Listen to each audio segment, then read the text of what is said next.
Friend, NBK जिस class में आपका स्वागत है। अगले कुछ दिनों में बीपीएससी मेंस के लिए कुछ सीरीज लेके आपके सामने आने वाला हूं। इसी को ध्यान में रखते हुए आज मैं मॉड कला से संबंधित वीडियो अपलोड कर रहा हूं। इसके अंतर्गत मौर्य वास्तुकला तथा मौर्य मूर्तिकला के विभिन्न आयामों के बारे में चर्चा करते हुए इस मौर्य कला से संबंधित पूर्व में जो प्रश्न पूछे गए उसका विश्लेषण हम करेंगे तथा आगामी जो मेंस एग्जाम होंगे इसमें जो संभावित प्रश्न होंगे उस पर भी हम चर्चा करेंगे। बिहार में कला मौर्य कला के संबंध में हम कह सकते हैं कि बिहार में कला की प्रगति के स्पष्ट साक्ष्य जो होते हैं वो मौर्य कला में उपलब्ध होने लगते हैं।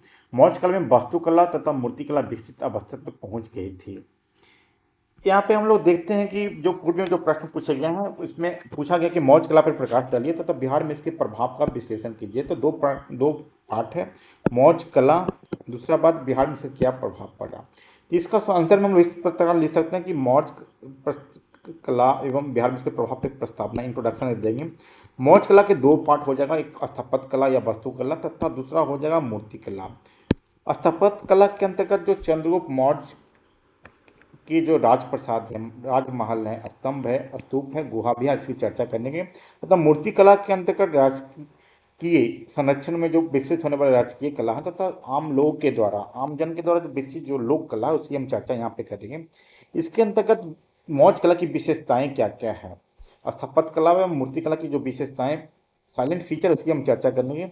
बिहार में इसके प्रभाव किस प्रकार से पड़े हैं, क्योंकि जो ज़्यादातर जो इसमें मौर्य कला है बौद्ध धर्म से प्रभावित है। इसके बाद का जो काल है, मौर्य कला के बाद के जो काल में वो बिहार में जो मौर्य कला विकसित हुआ उस पर इसका क्या प्रभाव पड़ा, इसकी हम चर्चा करेंगे। इसके बाद हम एक सिंपल सा कंक्लूजन देंगे। तो दूसरा प्रश्न पे हम लोग आते हैं कि मौर्य कला तथा भवन निर्माण कला की विशेषताओं की चर्चा कर रहे हैं। यहाँ पे मौर्य कला की विशेषताएं, भवन निर्माण कला की विशेषताएं तथा बौद्ध धर्म के साथ उसके संबंध पे तीन पार्ट हो गए हैं। तो यहाँ पे भी हम लोग चर्चा करेंगे, इंट्रोडक्शन देंगे तथा अभी जो चर्चा मौर्य कला की जो चर्चा हम यहाँ पे किए हैं उसकी चर्चा करेंगे। इसमें मौर्य कला में भवन निर्माण की विशेषताएं जो सेकंड पार्ट है उसकी हम चर्चा करेंगे। इसकी विशेषताओं की चर्चा करने के साथ साथ बौद्ध धर्म के साथ क्या संबंध है, तीसरा पार्ट की चर्चा करेंगे, साथ साथ कंक्लूजन यहाँ पे लिखेंगे। तो अगले कुछ दिनों में हम बीपीएससी मेंस के लिए कुछ सीरीज लेके आने वाले हैं। तो अगर आप इस मेरे चैनल से जुड़कर बीपीएससी मेंस के लिए कुछ लाभ उठाना चाहते हैं तो कृपया मेरे चैनल एनबीके जिस क्लासेस को सब्सक्राइब कर लीजिए। अब हम लोग आते हैं कि मौर्यकालीन स्थापत्य के जो नमूने होते हैं वो पटना, राजगीर तथा जहानाबाद के समीप बराबर की पहाड़ियों में प्रमुखता से देखे जा सकते हैं। तो यहाँ पे जो स्थापत्य कला है वो राज के संरक्षण में विकसित होता है। इसमें राज के द्वारा ही शिल्पियों का संरक्षण दिया जाता था।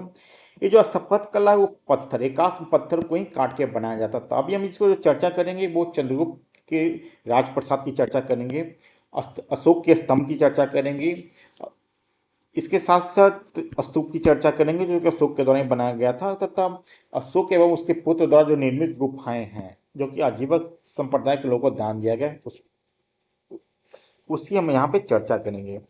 तो हम यहाँ पे जो सबसे पहले पटना जो शहर है उसकी बारे में हम बात करते हैं। तो इस जो पटना पाटलिपुत्र जिसको बोला जाता था वो मेगास्थित ने काफी इसका वर्णन किया है। अगर इसका मीन्स में आप लिखते हैं तो मेगास्थित जिसके द्वारा जो कोट किया गया उसकी हम चर्चा आप जरूर करें।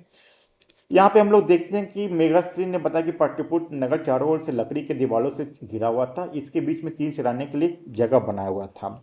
इसके अलावा दीवार के चारों तरफ जो खाई थी वो 60 फुट गहरी तथा 600 फुट चौड़ी थी।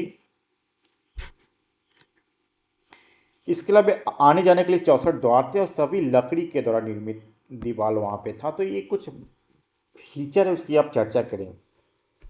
इसके अलावा चंद्रगुप्त मौर्य के जो राजप्रसाद हैं जो कि पटना के दक्षिणी भाग में कुम्हरार से एक विशाल कच्छ केव से मिले हैं जो यह संभवतः किसी सभागार या राजमहल का हिस्सा था। तो इससे में हम लोग देखते हैं कि इसका एरियन तथा फाइयान ने इसकी चर्चा की है। एरियन का था कि यह सूसा एवं इकबताना के जो राजमहल थे उससे वो श्रेष्ठ था, पटना का कुम्हरार में जो राजप्रसाद मिला है। इसमें फाइयान ने इसके जो कुछ वर्णन किए इसको आप कोट कर सकते हैं आपके मीन्स में। इसके अलावा जो सभा भवन की जो विशेषताएं थी उसमें जो फर्श और छत था वो लकड़ी के बने हुए थे। इसके लिए जो लंबाई चौड़ाई का वर्णन किया गया है। इसमें जो खंभे थे वो सभी एक बलुआ पत्थर से निर्मित थे तथा इस पर चमकदार पॉलिश किया हुआ था, सभी एक ही पत्थर के बने हुए थे। इसमें कहा जाता कि इस पे ईरानी कला का स्पष्ट प्रभाव था। तो एक कंपेरिजन आप कर सकते हैं जो खंबे मिले हैं। इसमें कहा जाता है कि इसका जो एकास बनावट है, एक ही पत्थर को काट के जो बनाया जाता था, इसका जो गोल आकार जो है वो ईरानी स्तंभ के समान है। लेकिन इसमें अंतर भी है। अंतर ये है कि जो ईरानी शैली के जो खंबे थे वो उस पर फूल पत्ते बेल एवं पक्षियों को माध्यम से सजाया जाता था, लेकिन जो सभाभवन में जो खंभे मिले इस पे किसी प्रकार का सजावट का अभाव पाया जाता। तो ये आप लिख सकते हैं। अब स्तंभ पे आते हैं। कहा जाता है कि अशोक के द्वारा धर्म प्रचार अपने राजकीय आदेश के रूप में अपने धर्म के प्रचार के लिए देश के विभिन्न भागों से 20 जो एकाश स्तंभ बनाया था। ये मौर्य कला के उत्कृष्ट नमूने हैं जो बलुआ पत्थर से निर्मित होते हैं, मूलतः अशोक के द्वारा बनाए। इसमें देखते हैं कि जो फाइयान जो कि चंद्रगुप्त द्वितीय के समय में आया था, तो ह्वेनसांग जो कि हर्षवर्धन समय में का था। इस फाइयान वर्णन करता है कि उसमें 6 स्तंभों का वर्णन करता है, ह्वेनसांग 12 स्तंभों के वर्णन करता है। तो आप स्तंभ की चर्चा करते हैं तो फाइयान और ह्वेनसांग के द्वारा जो मिला है वर्णन किया गया उसकी चर्चा आप मेंस में जरूर करें। इसकी विशेषताएं थी कि इसकी चमकीली पॉलिश किया जाता था, इसका लंबाई 30 से 50 फीट था तथा वजन 50 टन था। इसमें भी हम लोग देखते हैं कि जो ये स्तंभ थे वो अशोक के द्वारा इस पे कुछ पे राजकीय आदेश था तथा कुछ पे इनके धार्मिक जो नीति थी बौद्ध धर्म से प्रभावित उस संबंध में आज कुछ आदेश इस पे मेंशन किया हुआ है। हम यहाँ पे देखते हैं कि बिहार में 4 जगहों से ये प्राप्त हुए हैं, जो कि आप मेंस में जरूर इसको कोट करें बिहार के बीपीएससी मेंस के लिए। यहाँ पे देखते हैं पश्चिम चंपारण में लौरिया नंदरगढ़ तथा लौरिया अरेराज, रामपुरवा जो कि पश्चिम चंपारण में है, पूर्वी चंपारण में है, बैसार जो कि वैशाली में है। इन 4 जगहों पे अशोक निर्मित स्तंभ बिहार में मिले हैं। इसमें देखते हैं कि इन स्तंभों पे चमकीला पॉलिश था। सभी स्तंभ पे वो मुक्त सिंह का मूर्ति बनी हुई थी, लेकिन रामपुरवा से बैल की सांड लिखा था, सांड की आकृति मिले हैं। यहाँ पे हम स्तंभ पे देखते हैं 2 पार्ट होते थे, सभी एक ही पत्थर के बने काट के बने होते थे। एक तो अस्तूर या अस्टिस को बोलता था, एक शीर्ष भाग था। यहाँ पे हम लोग देखते हैं कि ये जो पार्ट हो गया वो उल्टे कमल की आकृति का बना हुआ था, जिसको कि इन्वर्टेड लोटस हम लोग बोलते हैं। इन्वर्टेड लोटस, इसके ऊपर एक चौकी होता था जिसके ऊपर पशु की आकृति मूर्तियां बनी होती थी, जिसमें कुछ चौकी पे सिंह है, कुछ पे बैल है, कुछ पे हाथी की आकृति बनी हुई है। तो मौर्य कला की आप बात करते हैं तो इस पे जरूर आप इसकी चर्चा करें इन स्तंभों की। इसके अलावा जो राष्ट्रीय जो प्रतीक है सारनाथ का सिंह स्तंभ, उसका भी आप स्तंभ के में आप जरूर चर्चा करें। इसकी चर्चा हम पीटी के समय में काफ़ी डिटेल से किए हुए हैं, तो ये आप दे रहे हैं इस पर आप, लेकिन 2-3 लाइन में जरूर इसकी चर्चा करें सारनाथ का सिंह स्तंभ का। अब हम लोग स्तूप पे आते हैं। तो कहा जाता है कि ये स्तूप है वो अशोक के समय में ये स्टार्ट हुआ था। अशोक के द्वारा लगभग 84,000 बौद्ध स्तूपों की निर्माण किया गया था। अधिकतर जो थे वो नष्ट हो गए क्योंकि वो ईंट और पत्थर के बने हुए थे। ह्वेनसांग जो कि हर्षवर्धन समय में आया था, वो 7वीं शताब्दी में कहा था कि अफगानिस्तान एवं भारत के विभिन्न भागों में अशोक द्वारा निर्मित स्तूप होने का उल्लेख ह्वेनसांग द्वारा किया गया है। तो आप मीन्स लिखते हैं तो जरूर इसका ह्वेनसांग के कथन का उल्लेख करें।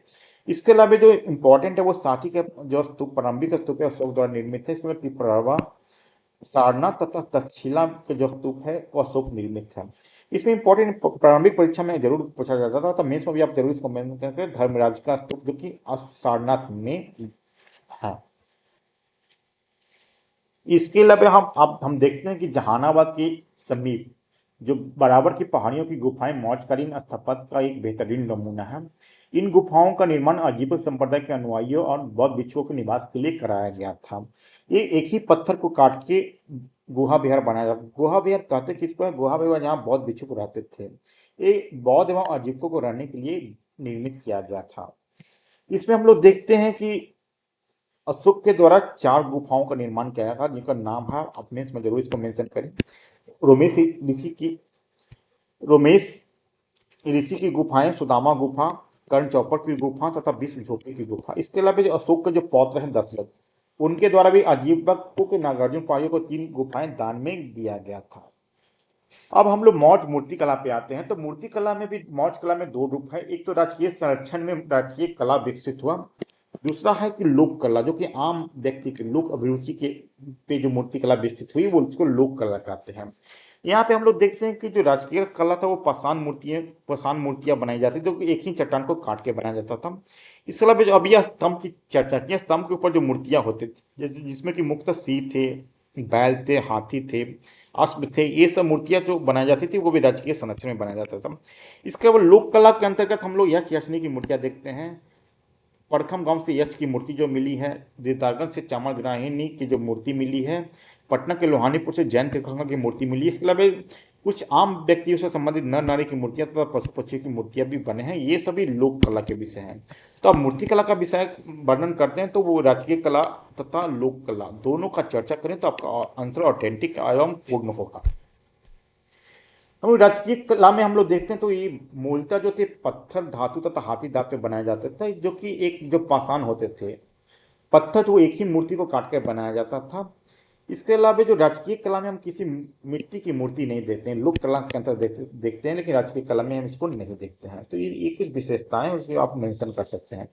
राजकीय कला में देखते हैं कि उड़ीसा का जो धौली है वहाँ पे एक ही चट्टान को काट के सुंदर मूर्ति बनाई। यहाँ पे हम लोग देखते हैं कि यहाँ पे एक ही चट्टान है, चट्टान के जो ये आगे का पोर्शन जो हो गया उसमें देख सकते हैं कि हाथी का आकार का दिया हुआ, हाथी का सूंड है, आंख है, सिर है, ये सब एक काफी सुंदरता के साथ उसको घेरा गया है।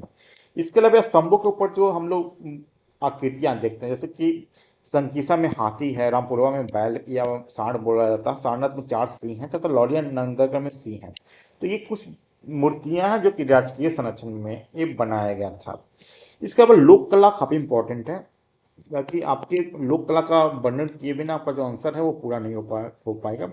ये स्वतंत्र कलाकारों के द्वारा, राजकीय संरक्षण में नहीं बल्कि स्वतंत्र कलाकारों के द्वारा बनाया जाता था। इसमें जो लोक अभिरुचि के विषय पे ये बनाए जाते थे, इसमें कुछ हम जो चर्चा भी किए हैं जो कि मिले हैं, अभी हम इसकी चर्चा किए। इसके अलावा हम डिटेल से चर्चा करें कि पटना में यक्षों की 2 मूर्तियां मिली है, वो हल्के भूरे रंग की बालू के पत्थर से निर्मित है। इसके अलावा लोहानीपुर से 2 मूर्तियां मिली हैं जो कि पुरुषों के नग्न शरीर से प्राप्त हुई है, क्योंकि कहा जाता है कि वो जैन तीर्थंकर की मूर्तियां, क्योंकि वो जो दिगंबर थे, दिगंबर जो तीर्थंकर होते थे वो नग्नी होते थे, इसलिए वो कहा जाता था कि लोहानीपुर से जो 2 मूर्तियां मिली हैं नग्न शरीर के, वो जैन तीर्थंकर की हैं। ये इसके अलावा जो दीदारगंज से जो चामर ग्राहनी या को मूर्तियां मिली काफ़ी इंपॉर्टेंट है, वो मौर्य कला की अद्भुत विशेषता को दर्शाता है। यहाँ पे हम लोग देखते हैं कि इसको ये मटियारे भूरे रंग में बालू के पत्थर से निर्मित है। इसका एक हाथ ऊपर उठी हुई तथा जिसमें वो चौड़ी को पकड़े हुए है।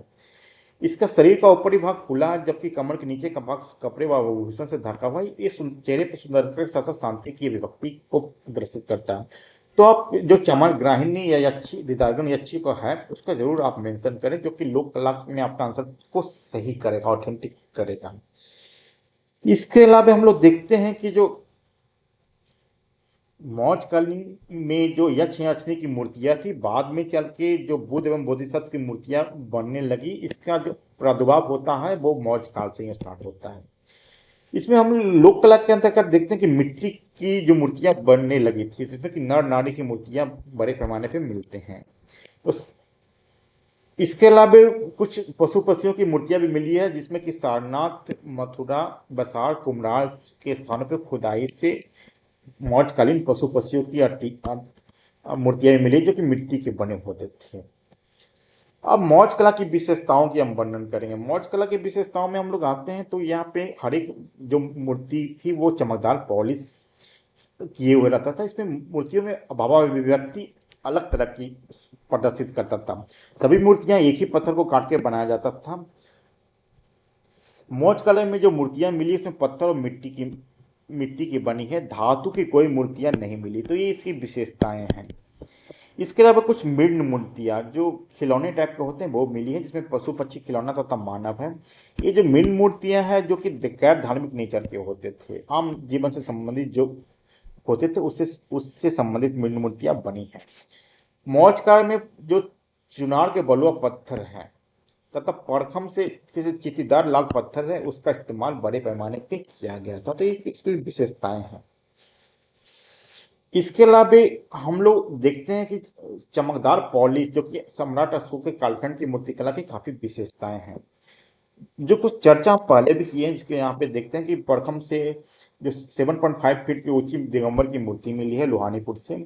इसके अलावा जो दीदारगंज से यक्षिणी की जो मूर्ति मिली है, जो अशोक स्तंभ में सारनाथ से जो स्तंभ मिले हैं, जो कि आज का आम राष्ट्रीय चिन्ह है, ये इसकी मूर्तिकला की विशेषताएं हैं। इसके अलावा मूर्ति जो मौर्य की मूर्तियां हैं वो अपने स्थानों पे प्राप्त है, जैसे पाटलिपुत्र, वैशाली, तक्षशिला, मथुरा, कौशाम्बी, छत्र, सारनाथ, कुछ जगह का हम मेंशन आप कर सकते हैं। तो हमने यहाँ पे देख सकते हैं कि जितने भी मौर्य कला के जितने आयाम हो सकते हैं उसकी चर्चा हम आपके सामने किए हैं। अब आगामी मुख्य परीक्षा में पूछे जाने वाले कुछ संभावित प्रश्न हैं, जो कि आप मेरे व्हाट्सएप तथा टेलीग्राम से जुड़ ग्रुप से जुड़कर आप अपने आंसर राइटिंग कर मेरे ऊपर भेज सकते हैं। हम आपको एग्जामिन करके वापस आपको करेंगे। पहला क्वेश्चन है कि मौर्य कला की मुख्य विशेषताओं का वर्णन कीजिए। मौर्य कला पे बौद्ध धर्म का प्रभाव था, इसकी विवेचना कीजिए। अब है कि बिहार में मौर्य कला का विकास राजकीय संरक्षण के साथ साथ लोक कला के रूप में भी हुआ, इसकी विवेचना करें। तो दो प्रश्न हैं जो कि मौर्य कला से संबंधित हैं। आप चाहें तो आप इसका आंसर लिख के मेरा व्हाट्सएप ग्रुप या टेलीग्राम ग्रुप पे भेज सकते हैं।